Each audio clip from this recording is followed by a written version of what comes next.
Vous vous dites souvent: «J'aimerais bien prendre du temps pour moi, mais j'ai pas le temps». Et quand vous en avez un peu, vous culpabilisez? Vous vous asseyez avec un thé, vous soufflez 30 secondes et là, votre cerveau vous balance: «Tu pas d'autre chose à faire là?» Si ce dialogue intérieur vous parle, restez avec moi, cet épisode est pour vous. Bienvenue dans Challenge ta vie, le podcast qui vous propose chaque semaine un nouveau défi pour reprendre un peu de pouvoir sur votre quotidien. Aujourd'hui, on va parler de ce sujet invisible mais très réel. Comment trouver du temps pour soi sans se sentir égoïste, paresseux ou inutile?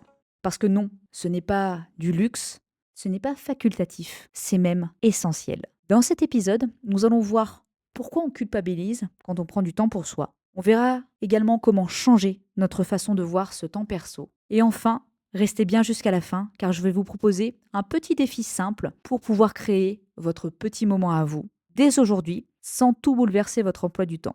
Pourquoi on culpabilise autant? Vous avez probablement été élevé comme beaucoup d'entre nous avec l'idée que être utile, c'est être occupé. Se reposer, dormir, c'est perdre du temps. Et penser à soi, c'est égal à de l'égoïsme déguisé. Résultat, même quand vous avez 10 minutes, vous les passez à faire juste un petit truc vite fait, vérifier quand même une tâche en cours si on n'a pas reçu un mail, ou culpabiliser en pensant à tout ce que vous auriez pu faire à la place de votre moment de pause. Mais attention, le repos, c'est pas un bug dans le système, c'est le carburant. Il y a une étude menée en France par l'INRS qui a montré que les micro-pauses de 10 à 15 minutes augmenteraient la concentration, réduiraient les erreurs et amélioreraient même l'humeur dans les 2 heures qui suivent. Donc non, ce n'est pas du temps de perdu, c'est un investissement en vous. Il faut repenser le temps pour soi. Et si on arrêtait de voir le temps pour soi comme quelque chose qu'on s'octroie uniquement si on a fini tout le reste? Et si à la place, on le considérait comme une ressource de base à intégrer, comme le fait de manger, comme le fait de dormir, comme le fait de respirer? Voici donc 2 clés pour l'intégrer concrètement à votre quotidien. L'astuce numéro 1, c'est le bloc invisible. Choisissez chaque jour un créneau de 10-20 minutes que vous bloquez dans votre tête comme si c'était un rendez-vous avec quelqu'un d'important. Mais ce quelqu'un, c'est vous. Pas d'obligation de faire quelque chose de productif pendant ce temps. Pas répondre à des mails, pas faire du ménage, pas en profiter pour répondre à un tel ou à un tel. Non, c'est du temps libre pour vous, pour respirer, marcher, lire, faire ce que vous aimez faire. Et vous n'avez pas à justifier cette pause. Non, c'est essentiel.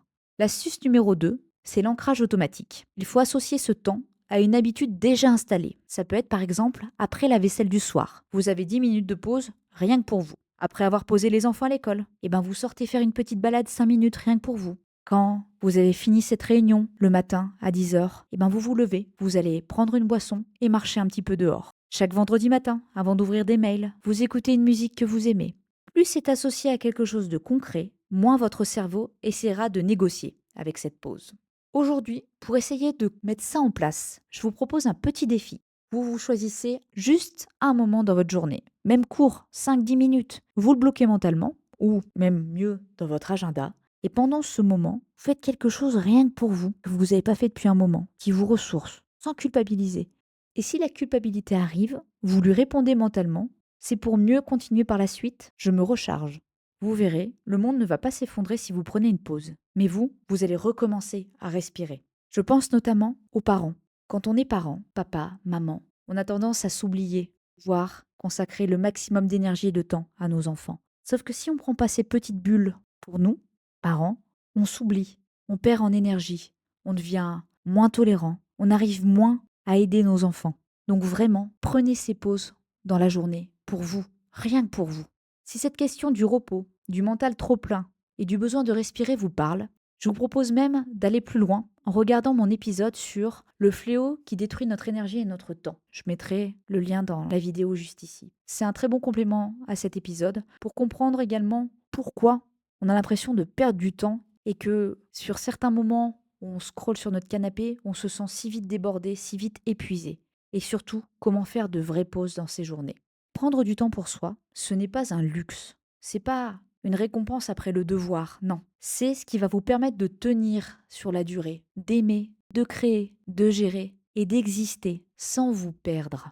Parce que c'est là le vrai problème, de vouloir être trop efficace à son travail, de vouloir être le parent parfait avec ses enfants, de vouloir avoir une maison impeccable qui brille du sol au plafond, À force, on s'oublie et on s'efface derrière ces exigences. Si cet épisode vous a aidé, pensez à me mettre un petit pouce bleu ou des étoiles si vous m'écoutez sur Apple Podcast ou Spotify, et peut-être même à me laisser un petit commentaire si le cœur vous en dit.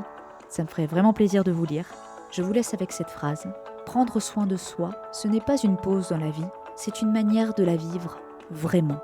Je vous dis à samedi pour un nouveau défi de la semaine. Prenez soin de vous et n'oubliez pas, la vie est un challenge, alors relevez-le.